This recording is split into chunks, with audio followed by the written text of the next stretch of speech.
Well, hello and welcome to travelspree.com.au. My name is Cassandra Trezise, and once again, I am truly delighted to be your host for this evening. Tonight, we have a gorgeous guest ready to talk to you about some hidden gems of Sydney. I would like to introduce you to Anna. Welcome, Anna. Hi, I'm so happy to be here, Cass. Thank you. Thank you so much for joining us. We're really just truly delighted to have you on and to have a conversation about some of those little hidden gems in and around Sydney that you've found. And I know that we'll talk a little bit further afield as well, but I think you'll agree, certainly at this time, while we're not doing our big international trips, there is certainly still a lot to see and do right in our own backyard.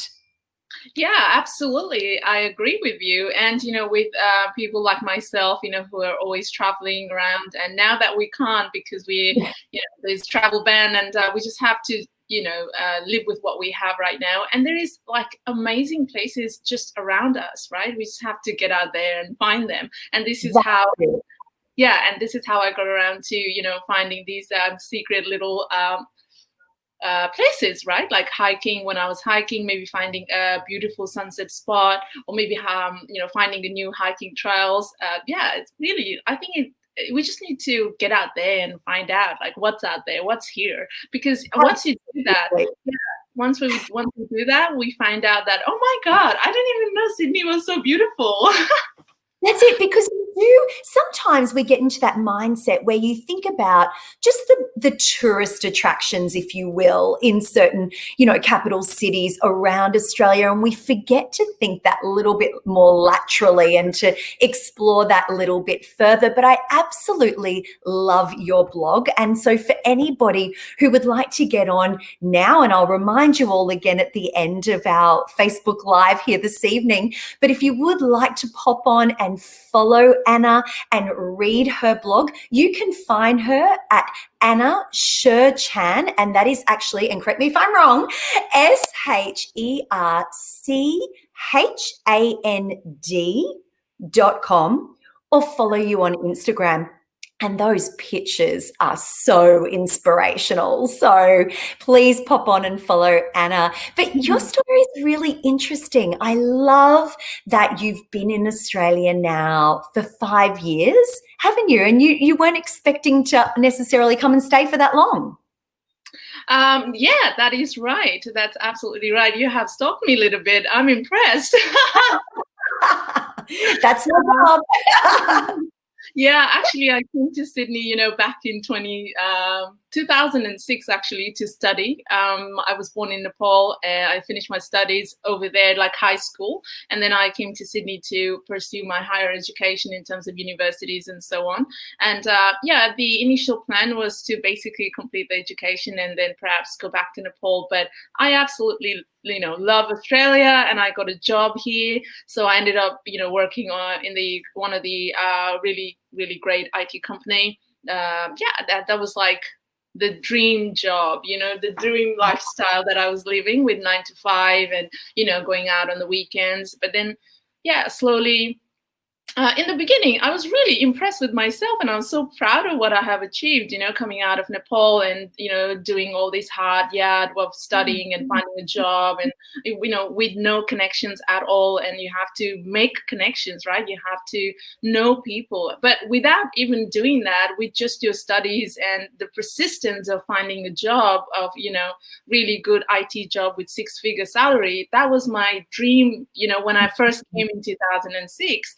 And then after a couple of years, achieving that dream was a massive milestone in my life, and I was really happy with that and living a dream life at that time, right? Like with the great job, nice friends, we go out every weekend, having this really nice life, go out on Thursdays every night, because you know how in Australia we have shopping centers like Westfield's opening till 9 p.m. on Thursdays. So you have to go out on Thursday night, you have to buy something new, these kind of things, right? Like this was what I used to do.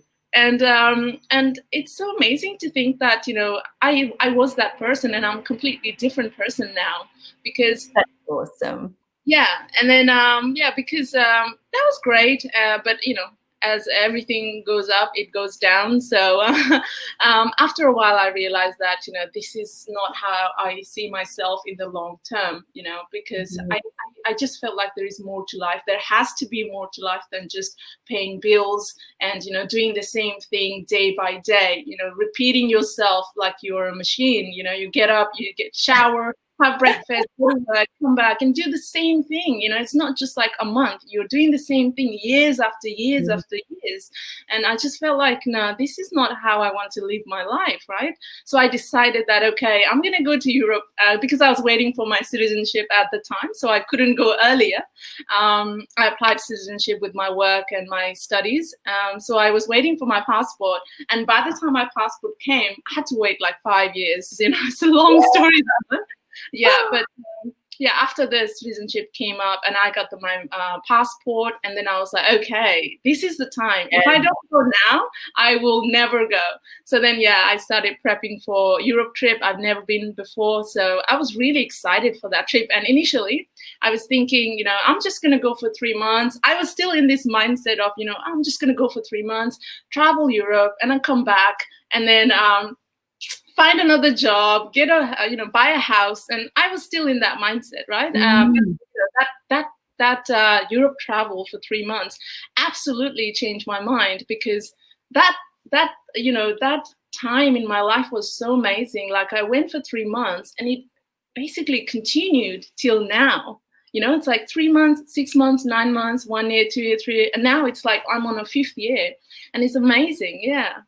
Sorry That's to give you a incredible. whole life No, story. I love it. I love stories. I absolutely do. And I love that everybody has their own story. And what we have in common is the love of exploration and travel. And I think that that is just so cool. And I love that you've been able to make that such a feature in your life.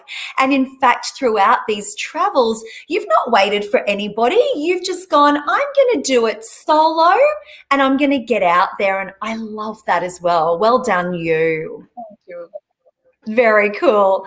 So when you've been in Australia and we've been here and we can't go anywhere and we've decided, right, that's it. We're going to make the most of it. Let's get out and see this country a little bit more. You're based in Sydney, so you've had the pure joy of being out and finding some more little hidden gems. And I know that we've got quite a few people here tonight that are really excited to hear about those.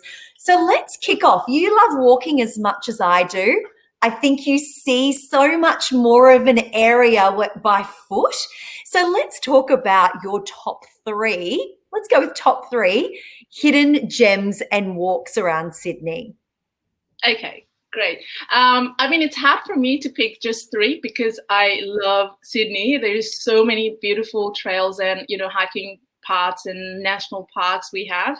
But if I have to pick top 3, I would say recently I found not yeah, for me, I recently found, I didn't know it was there before, but maybe you guys do, I'm not sure. But for me, I would say my top 3 would be number 1, Malabar National Park. I didn't know it existed. Like, it's so strange. I mean, I knew there was a Maroubra, you know, beach next to, you know, Bondi Beach, but I didn't know there was a national park there called Malabar National Park, and you could actually go there like on a day hike and stuff like that, obviously. But what I also found interesting was, after you finish a hike in Malabar National Park, you come out of the national park and you get to this little beach, and then you walk further away from the beach, and there is like this really isolated rock pool. And when I was there was not even one person, and I was amazed, like, oh, how come there's nobody? But I mean, you know, it's a great place. I think that could be a really great day out, you know, go to the national park, have a walk, and come out to the beach, and then maybe have a lunch or something there, and then go down to the rock pool, enjoy the rock pool, maybe watch a sunset. Yeah, that could be a really nice day out. The other one would be I think yeah, the Manly one is amazing as well, because Manly, lots of people think that, oh, it's a great beach and, nice restaurants and bars. But if you keep walking, you can also do Manly to Split Bridge, right? Which is about, I think, 10K. And I did it just the other day, recently, actually, 3 hours. I was thinking that, I'm going to finish this in 2 hours. Yeah. But, yeah, but I think I was too ahead of myself. But I actually ended up finishing in 3 hours, as most people would, because the view is really nice.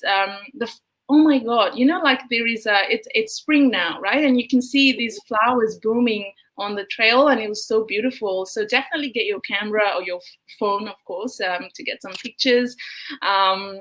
Yeah, so Split to Manly Bridge, Split Bridge to Manly is great. Yes. Or you can do the other way as well, of course. You can start from Manly and end in the Split Bridge, but I prefer the other way, because when I start in Split Bridge, then I can finish in Manly. And what that means is I can watch nice sunset, have a sundowner in Manly, and then take a ferry to go back home. Yeah. That hiking part, if you are really enthusiastic and really excited about this, and if you have done that 10K, and then when you get to Manly, you can walk up to like the end of the beach in Manly, and then walk up the Shelley Headland lookout. And it's actually sort of like it's not very, I don't think it's actually too safe, but hey, my mom is like 65 years old, and I brought her with me, and she walked that lookout at the top, and it was so stunning. It was so beautiful. I never knew it was there, and that to me was like finding something unique, and it was right there in Manly Beach. I have been to Manly Beach like so many times over the years, right? But I never thought that, oh my God, there is a lookout, and you can actually you can actually view Manly Beach from that lookout. It's an amazing place. It's really cool. And I met like two people from Afghanistan having a tea on their thermos. And that to me, that to me felt like I was in like some other country, because you don't really see that in Australia, right? Especially in Sydney, like people bringing their thermos and drinking tea, watching the sunset, that kind of gives me the feeling of when I'm overseas, maybe in Hanoi or somewhere really remote in the mountains, and, and I'm meeting all these other different unique people. Yeah, we can still have that kind of experience, right? We just need to go out there and then find them. Find it, absolutely. And your lucky last hidden gem walk? Which one? I've got a lot of them. I would say, oh yeah, it reminds me. So I also love walking, like I said before, but I think what I will mention now is a place called, oh, sorry, I think I lost you there, sorry. There's so many. I want to say all of my hidden gems, but I think for this, I will just mention Parsley Bay. So not many know about this. This is really small bay, which is in the eastern suburb of Sydney, and there is I think there's a bridge, a suspension bridge, and it's probably more than 100 years old.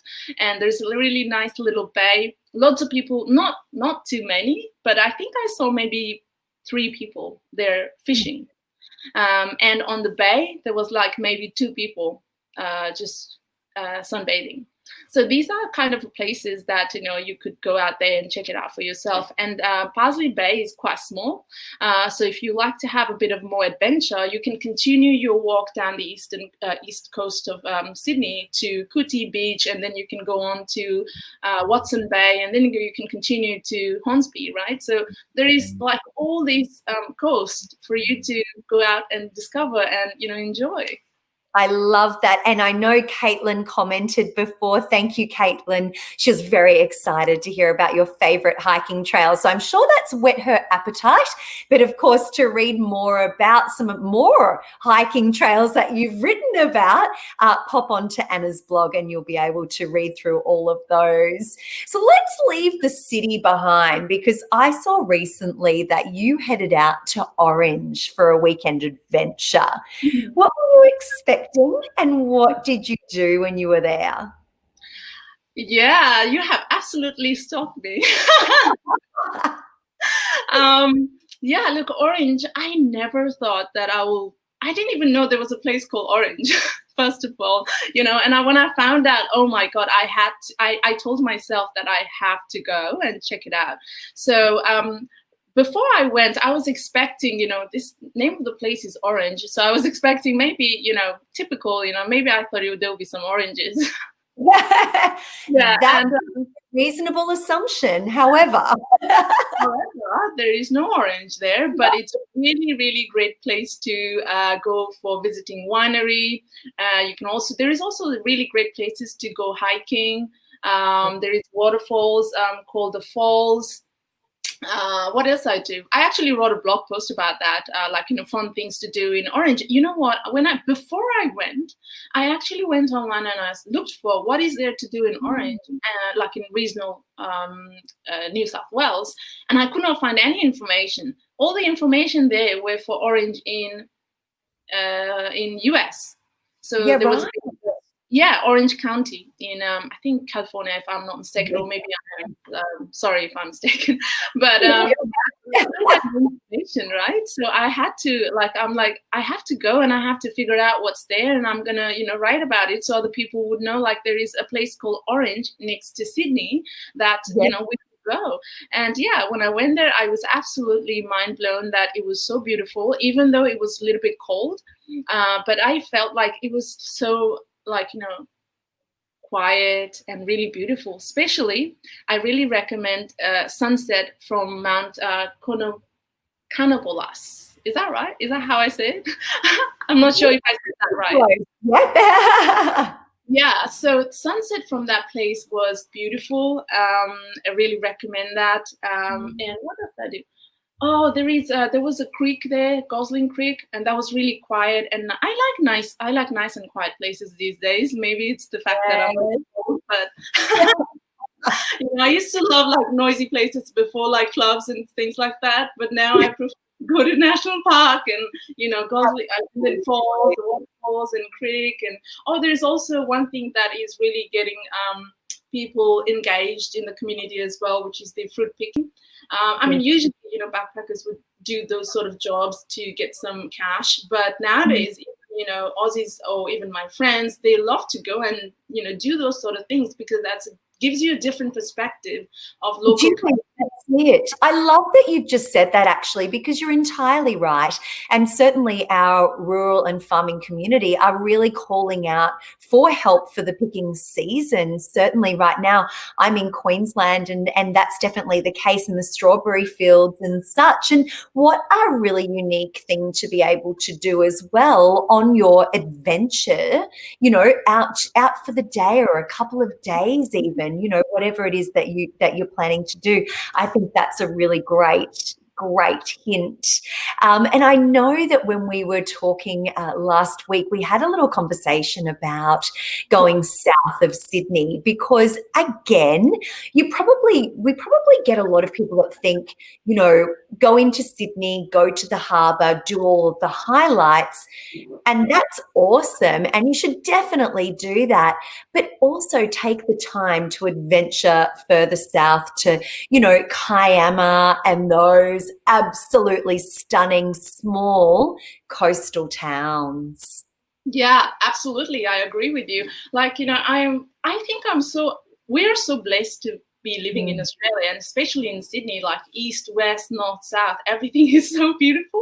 And I could go on and on about like how many places there are to go. Like, I don't know if I have enough time, but look, in terms of, when we talk about south, I would definitely say Kaimai is one of the really cool places to go and check it out. And also talking about national park, there's a national park called Koyo, I think it's called Kamai National Park. That's really cool. I really enjoyed kayaking in Bundeena as well. That was really interesting in the south. And then, there is lots of different places in the south, right? Definitely. Yeah.